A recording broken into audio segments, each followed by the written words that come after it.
rekam jejak resolusi jihad ke Pak Agus Sunyoto.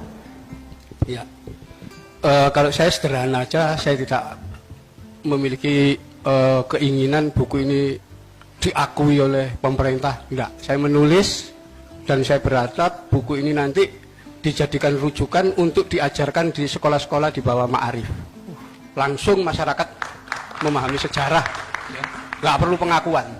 Karena dari sejumlah kiai yang terlibat dalam peristiwa resolusi jihad dan pertempuran 10 November, ketika saya wawancarai beliau, ya, kenapa tidak menulis masalah resolusi jihad dan perannya dalam pertempuran 10 November, termasuk perang 4 hari itu. Beliau menyatakan namanya juga jihad, itu urusan Allah. Ya, jadi nggak perlu ditulis untuk nyari-nyari pengakuan. Karena kalau ditulis nanti malah hilang. Iya, malah pahalanya. Pahala jihadnya. Ya. Dan satu hal yang perlu fakta kita kemukakan, bahwa sejarah itu adalah fakta, tidak bisa dongeng dari omong-omongan, nggak ada faktanya.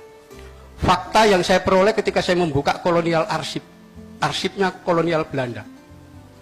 Dari tahun 1800, ketika pemerintah kolonial Hindia Belanda menggantikan VOC yang dibubarkan tahun 1799.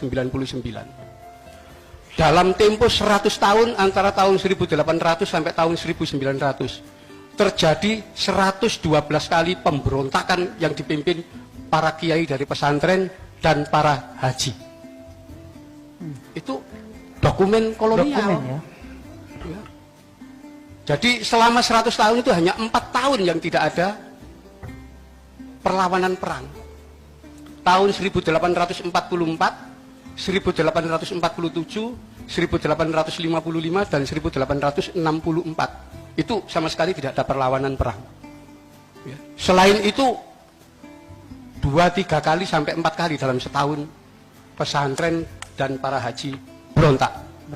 Ya. Apa itu? Itu artinya kalau nanti resolusi jihad itu hanya didasari orang berdoa di Multazam sana, saya kira seluruh haji yang melakukan perlawanan ini sudah berdoa di Multazam sejak awal.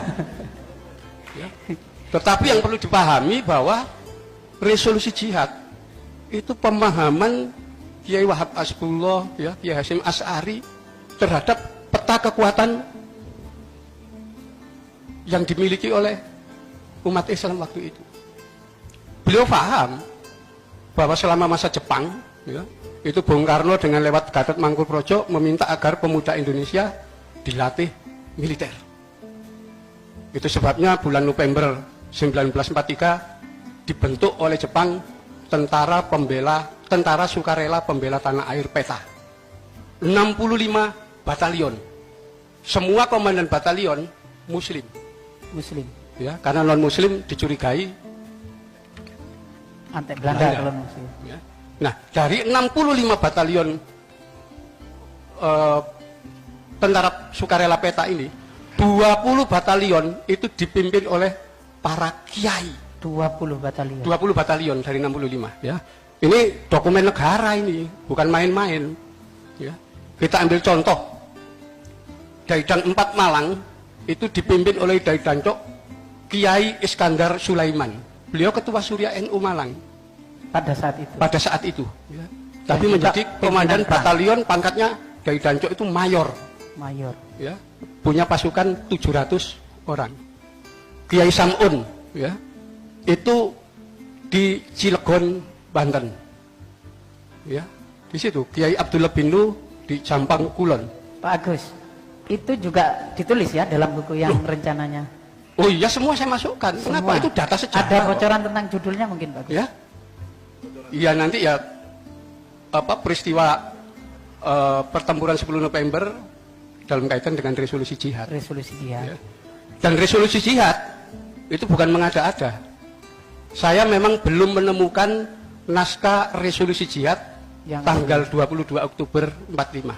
Saya hanya menemukan resolusi jihad yang diketik, ya, dalam bentuk ketikan tanggal 3 November 1945. Artinya 10 hari setelah peristiwa itu. Ya. Jadi yang dua-dua belum ketemu, tapi yang 3 November itu ada. Itu sudah berapa persen bukunya Pak Agus? Ya, saya menulis itu ya 90% lah. Baik, Pak Insya Agus. Allah nanti tahun depan Kita- kita akan sudah selesai terbit insya Allah ya. Ya, ini gitu. monggo ke Jadi Kak Bil. ini saya neliti pribadi loh, tidak ada dana dari mana-mana. Siap, Kak Bil. Ya. Mungkin